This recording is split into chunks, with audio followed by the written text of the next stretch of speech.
오늘 주신 하나님의 말씀 신명기 15장 1절에서 11절 말씀입니다. 매 7년 끝에는 면제하라. 면제의 규례는 이러하니라. 그의 이웃에게 구워준 모든 체주는 그것을 면제하고 그의 이웃에게나 그 형제에게 독촉하지 말지니 이는 여호와를 위하여 면제를 선포하였음이라. 이방인에게는 내가 독촉하려니와 내 형제에게 구워준 것은 내 손에서 면제하라. 내가 만일 내 하나님 여호와의 말씀만 듣고 내가 오늘 내게 내리는 그 명령을 다 지켜 행하면 내 하나님 여호와께서 내게 기업으로 주신 땅에서 내가 반드시 복을 받으리니 너희 중에 가난한 자가 없으리라. 내 하나님 여호와께서 내게 허락하신 대로 내게 복을 주시리니 내가 여러 나라에 꾸어 줄지라도 너는 꾸지 아니하겠고 내가 여러 나라를 통치할지라도 너는 통치를 당하지 아니하리라. 내 하나님 여호와께서 내게 주신 땅 어느 성읍에서든지 가난한 형제가 너와 함께 거주하거든 그 가난한 형제에게 내 마음을 완악하게 하지 말며 내 손을 움켜쥐지 말고 반드시 내 손을 그에게 펴서 그에게 필요한 대로 쓸 것을 넉넉히 구워주라. 삼가 너는 마음에 악한 생각을 품지 말라. 곧 이르기를 일곱째 해 면제년이 가까이 왔다 하고 내 궁핍한 형제를 악한 눈으로 바라보며 아무것도 주지 아니하면 그가 너를 여호와께 호소하리니 그것이 내게 죄가 되리라. 너는 반드시 그에게 줄 것이요 줄 때는 아끼는 마음을 품지 말 것이니라. 이로 말미암아 내 하나님 여호와께서 내가 하는 모든 일과 내 손이 닿는 모든 일에 내게 복을 주시리라.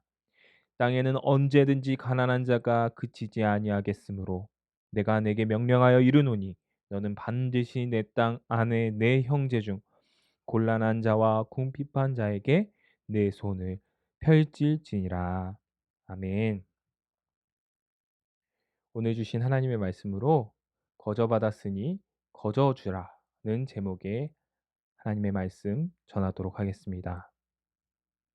신명기 14장, 15장까지 말씀은 하나님께서 모세를 통하여 이스라엘 백성으로 하여금 하나님의 백성답게 사는 법, 하나님 백성답게 사는 삶의 방식에 대해서 가르쳐 주고 있는 본문입니다. 특별히 오늘 우리가 읽은 15장 말씀에서 모세는 이스라엘에게 매 7년 끝에 이웃에게 준 빚을 면제해 주라고 말하고 있습니다.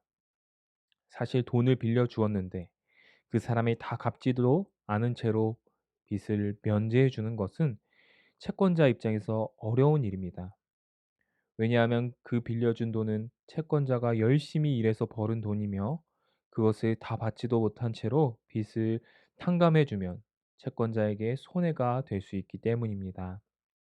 하나님께서는 왜 돈 있는 자들에게 손해를 보면서까지 가난한 자들의 빚을 면제해 주어야 한다고 말씀하고 계시는 걸까요?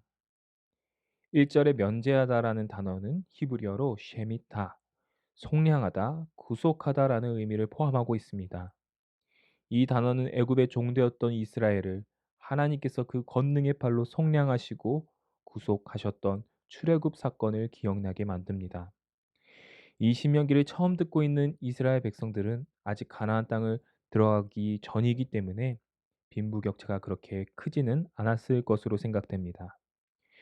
그러나 가나안 땅에 들어가게 되면 어떤 이는 농사가 잘 되어서 넉넉한 집안이 될 수 있으며 어떤 이들은 자연재해나 질병으로 가난이 집에 찾아올 수 있습니다. 그때 이스라엘은 모두 이렇게 기억해야 합니다. 내가 집을 짓고 사는 이 가나안 땅, 내가 농사를 지어 벌어들인 이 모든 소유, 이 모든 것은 하나님께서 주신 것이며 우리를 애굽에서 구속하셨기에 가능한 일이다.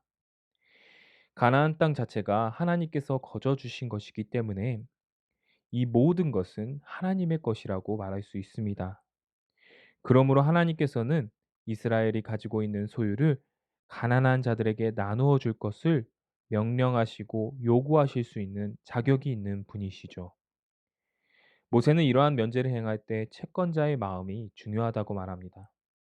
7절에 내 마음을 완악하게 하지 말며 9절에 악한 생각을 품지 말라.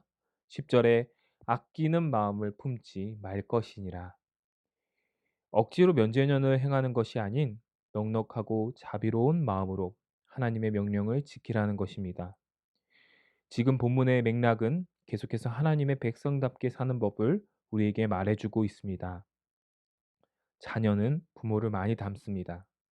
물론 외모도 닮겠지만 습관이나 행동, 마음까지도 부모를 닮아갑니다.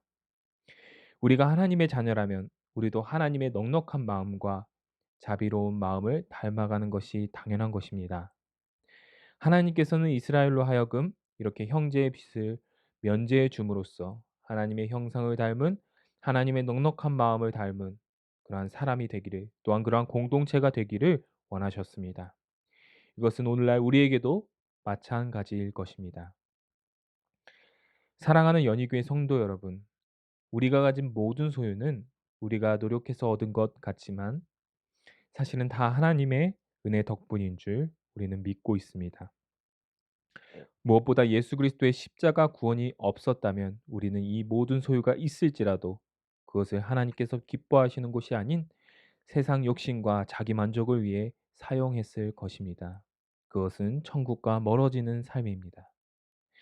하나님께서는 우리 소유에 대하여 충분히 어떻게 하라, 이렇게 하라 요구하실 수 있는 분이십니다. 자격이 있으신 분이십니다. 그 하나님께서 지금 우리에게 가난한 자를 돌보라고 오늘 말씀을 통해 말씀하십니다. 특별히 돈을 구워 주었는데 갚을 사정이 안 되는 형제 자매에게 하나님의 마음으로 한 번 더 관용을 베푸는 저와 여러분이 되시기를 바랍니다. 물론 돈을 빌리는 사람은 이러한 하나님의 자비로운 제도를 악용해서는 안 될 것입니다. 중요한 것은 무엇보다 내가 가진 모든 것을 나를 높이는데 나의 만족을 위해 사용하는 것이 아니라 그것을 필요로 하는 형제 자매들에게 베풀고 나누어 줌으로써 하나님의 선하심과 자비로우심을 드러내는 저와 여러분, 우리 연희교회 되시는 주님의 기뻐하시는 공동체 되기를 주님의 이름으로 간절히 소망합니다. 기도하겠습니다. 하나님, 내가 지금까지 지내온 것은 주님의 은혜임을 고백합니다. 거저받은 은혜를 거저줄 수 있는 하나님의 넉넉한 마음을 오늘 우리에게 허락하여 주시옵소서. 그래서 우리가 가진 것으로 하나님의 선하심과 자유로우심을 드러내며 선한 영향력을 세상에 끼칠 수 있도록 도와주시옵시며 하나님의 영광을 드러내는 하나님의 백성이 될 수 있도록 인도하여 주시옵소서.